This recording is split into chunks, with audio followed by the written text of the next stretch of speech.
Welcome. What you are about to watch is not science fiction, and it is not folklore. It is a serious investigation into one of history's most compelling unresolved questions: the mystery of the Sphinx water erosion theory, evidence that Egypt's most famous monument is 10,000 years old. Across the world, in universities, research institutes, and field excavations, serious scholars are wrestling with evidence that does not fit the accepted story. Evidence that has been documented, measured, and peer-reviewed, and that still has no satisfying conventional explanation. We are going to look at that evidence carefully, without prejudice in either direction, not dismissing what is extraordinary, but not accepting it without scrutiny either. The truth, as always, is in the details. The Great Sphinx of Giza is dated by Egyptologists to approximately 2500 BC, carved during the reign of Pharaoh Kafur. That date is based on proximity to Kafur's pyramid, a damaged inscription, and the absence of any earlier historical reference. In 1991, a Boston University geologist named Robert Schoch stood before the Sphinx and noticed something that Egyptologists had either missed or dismissed. The erosion patterns carved into the body of the monument were not the patterns produced by wind and sand. They were the patterns produced by rainfall, deep vertical channels consistent with water running down exposed rock surfaces over an extended period. The problem is that the Sahara has not been wet enough to produce this kind of erosion since approximately 5000 BC at the latest. If the erosion on the Sphinx's body was caused by rainfall, the monument would need to be at least 7,000 years old, and possibly older. Schoch presented his analysis to the Geological Society of America in 1992. Geologists found the argument credible. Egyptologists did not. The debate has continued for over 3 decades without resolution, and it touches on something much larger than the age of a single statue. This is where our investigation begins. Stay with us, because the further we go into the evidence, the more extraordinary it becomes. The story you think you know is only the surface. Beneath it lies something far more remarkable. Let us begin. Before we examine the specific evidence, we need to step back and understand the context. This case does not exist in isolation. It sits within the global puzzle of unexplained ancient construction, and to properly evaluate what we are looking at, we need to understand the broader picture that surrounds it. The sky was the original clock, calendar, and map. Before writing, before money, before cities, human beings looked up and organized their lives around what they saw. The position of the sun at solstice told them when to plant and when to harvest. The rising of specific stars marked the seasons. The phases of the moon governed ceremonial calendars in cultures from Ireland to India. Our ancestors were not casual observers of the night sky. They were meticulous, obsessive, and precise in a way that rivals modern astronomical science. This precision is encoded in stone at sites around the world.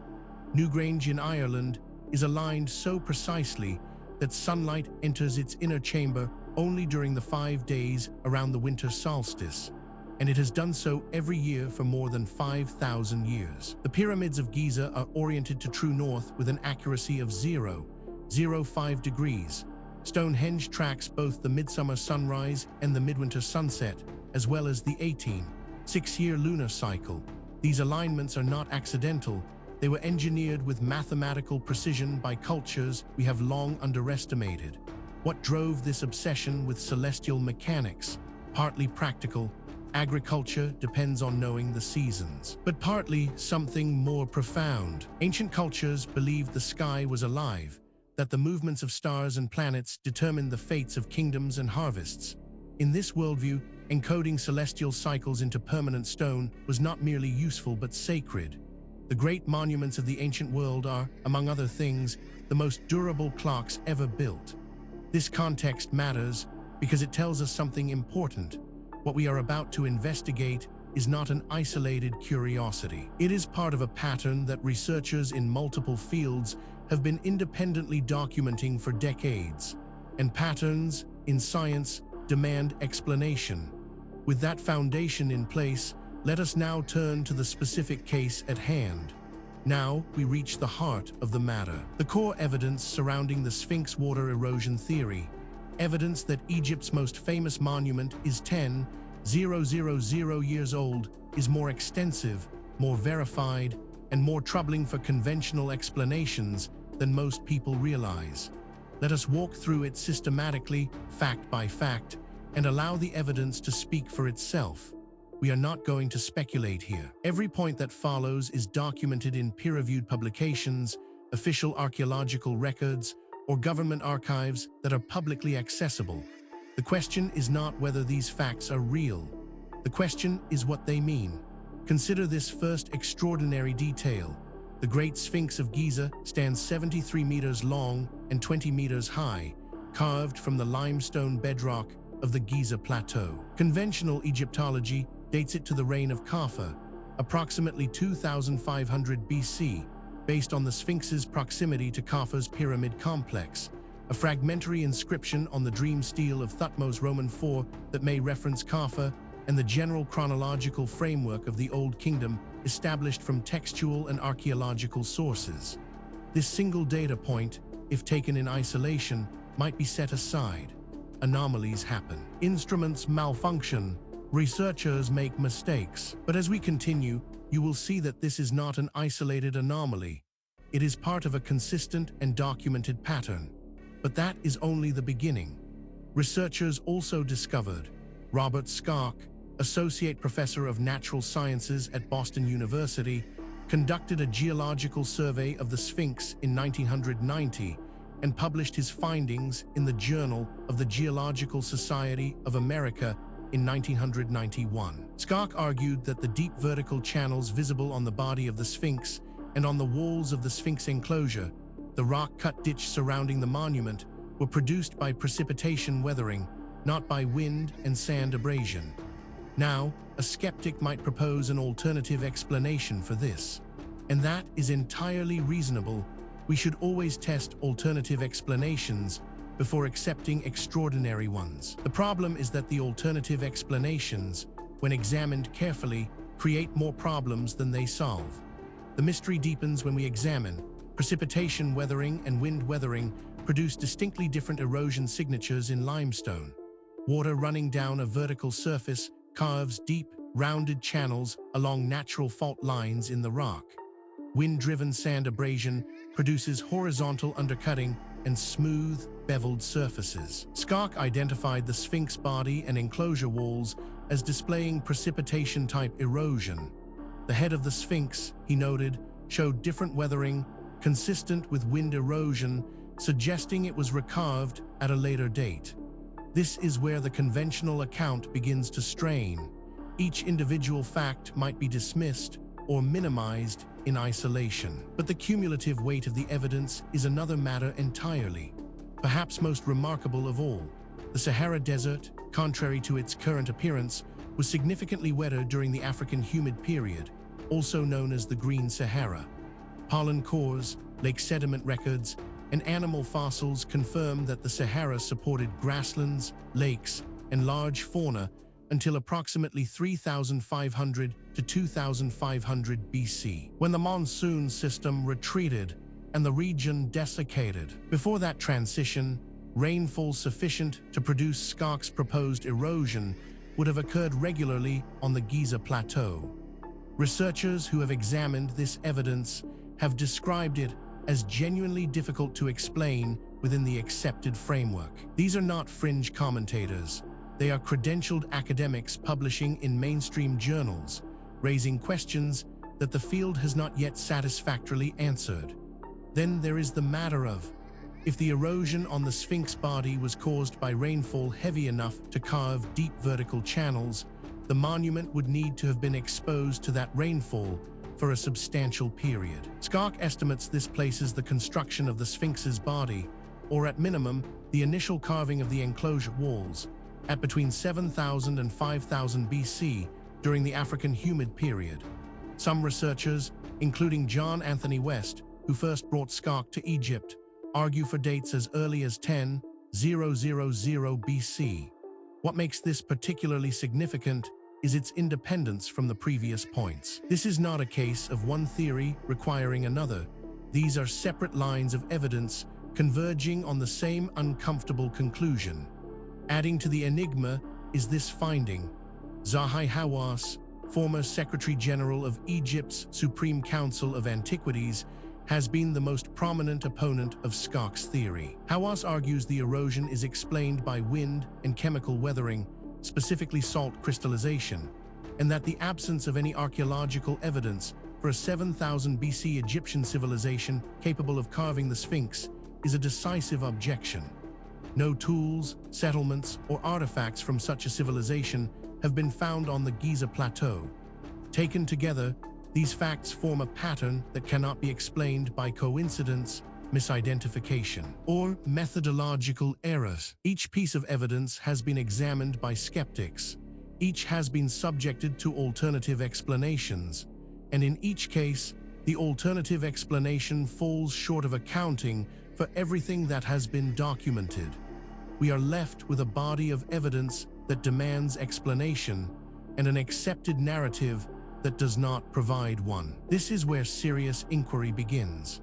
Now that we have established the evidence, we need to examine the theories that researchers have proposed to explain the Sphinx water erosion theory. Evidence that Egypt's most famous monument is 10,000 years old. This is where the debate becomes most intense, because the theories reflect not just different interpretations of the same evidence, but fundamentally different assumptions about what is possible and what the past looked like. Understanding these theories is not just an academic exercise. Each one has been championed by serious researchers with genuine credentials, and each one captures something that the others miss. The truth, if it is ever established, will likely draw on elements of several. The first major explanation proposed by researchers holds that the Sphinx body was carved during a wet climatic period considerably earlier than 2500 BC.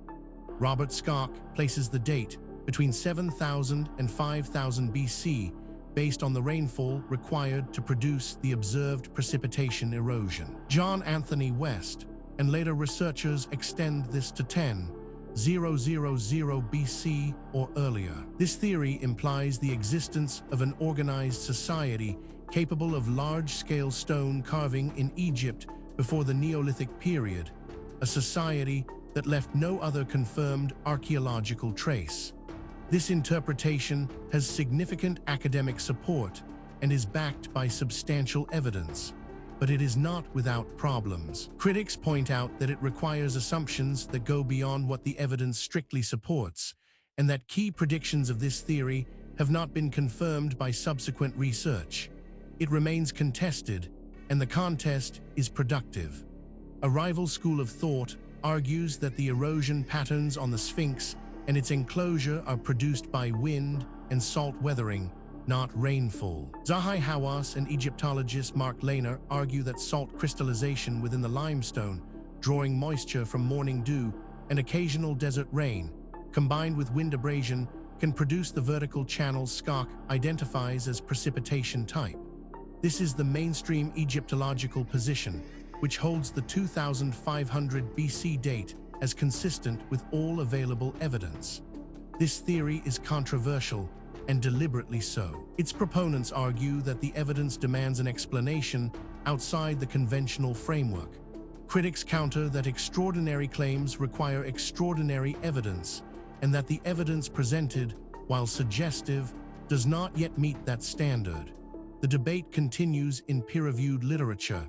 Perhaps the most unconventional theory suggests that geologist K. Lalgori proposed in 1995 that the Sphinx erosion is primarily the result of salt exfoliation, a process by which salts crystallize within limestone pores, expanding and fracturing the rock surface, combined with the distinctive way in which hard and soft limestone layers on the Sphinx body respond differently to weathering. Gori's model does not require precipitation weathering and is consistent with a 2500 BC construction date.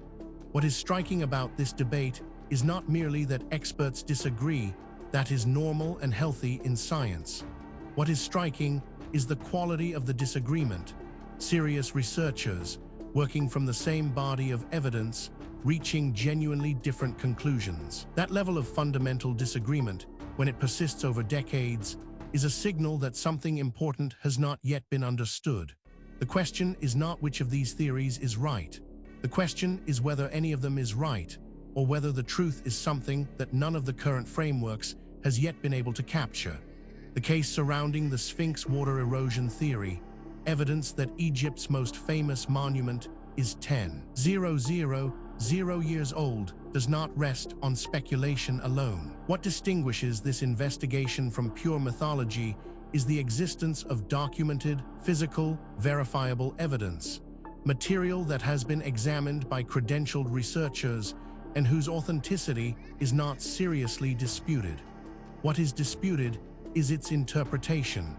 Let us review the most significant documented evidence as objectively as possible. We are not going to cherry-pick the data that supports a preferred conclusion. We are going to lay out what exists and let you draw your own assessment.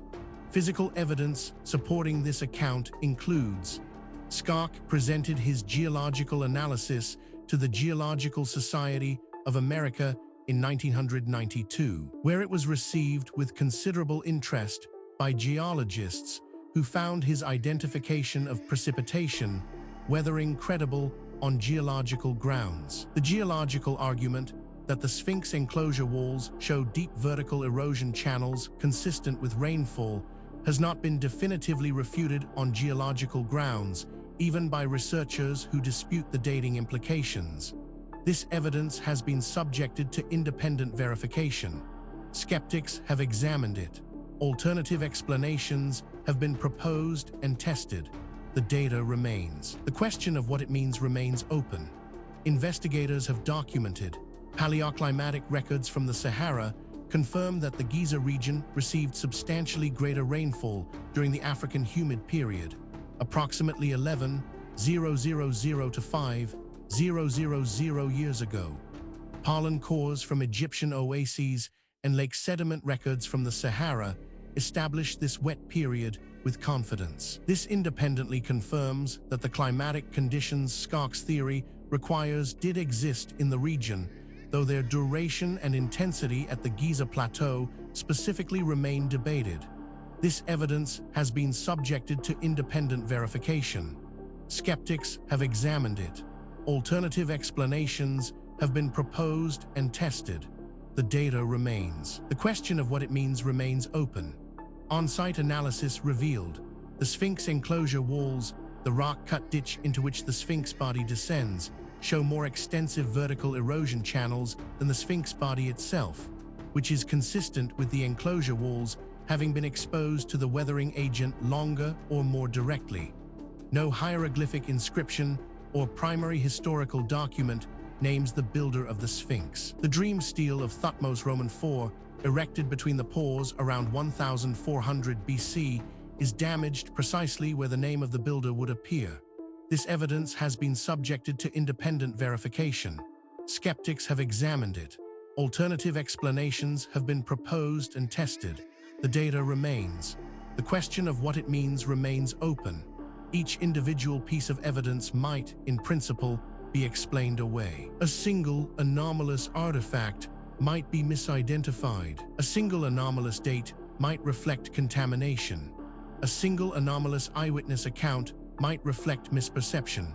The question is whether all of the evidence can be explained away, and whether the explanations required are more or less plausible than the evidence itself. When multiple independent lines of inquiry converge on the same conclusion, that convergence is the most powerful signal in empirical science. And that is exactly what we are seeing here. We have examined the history, the evidence, and the theories surrounding the Sphinx water erosion theory. Evidence that Egypt's most famous monument is 10,000 years old. Now we need to ask the question that is sometimes overlooked in discussions of ancient mysteries. Why does this matter? What does it mean for us today? It would be easy to file this away as an interesting historical curiosity, a puzzle from a distant past with no bearing on our present lives, that would be a fundamental mistake. The questions raised by this case touch on issues that are directly relevant to who we are, where we came from, and what the human story actually looks like before the period covered by conventional history.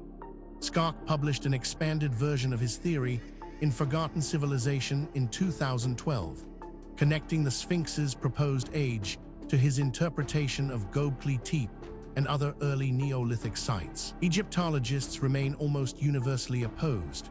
The debate is asymmetric in an unusual way. The geological argument has not been fully refuted on geological grounds, while the archaeological argument that no 7000 BC Egyptian civilization is evidenced anywhere on the Giza Plateau remains powerful and unrebutted. Scott's theory requires a lost civilization for which no physical evidence has been found. Whether the absence of that evidence reflects genuine absence or incomplete archaeology is the question at the heart of the debate, and it remains open. Furthermore, the tools available to investigate these questions are advancing rapidly.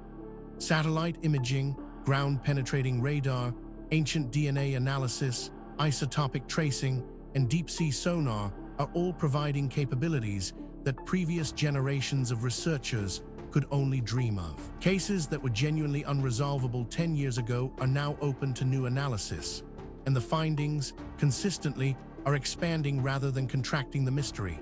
The investigation continues. New discoveries are being made. New analyses are being published. New voices are entering the conversation from disciplines that were not previously part of the discussion. The answers, when they come, and they will come, will not merely solve a historical puzzle. They will force a fundamental revision of assumptions that underpin our entire understanding of human history and human potential. We have now walked through the complete case of the Sphinx water erosion theory, evidence that Egypt's most famous monument is 10,000 years old, from the historical record, through the physical evidence, across the competing theories, and into the modern significance of what remains unresolved. What the story of Sphinx ultimately reveals is not just a historical puzzle, it is a mirror. It reflects our assumptions back at us, our assumptions about what ancient people were capable of, about how knowledge is gained and lost across the centuries, and about the relationship between what we know and what we merely think we know. The evidence presented in this documentary is real. The questions it raises are genuine. The debate among researchers is ongoing, and that is healthy. Science is not a set of conclusions. It is a process. And the process requires that we remain open to evidence that challenges what we thought we knew, however uncomfortable that challenge might be. If you came to this documentary as a skeptic, we hope the evidence gave you something to think about. If you came as a true believer, we hope the critical examination gave you a more nuanced picture. The truth, as always, lies in the evidence, not in what we want to be true. Thank you for watching. If this investigation sparked your curiosity, please subscribe to the channel. We publish new documentaries every week, covering the full range of historical mysteries that the mainstream has not yet adequately explained.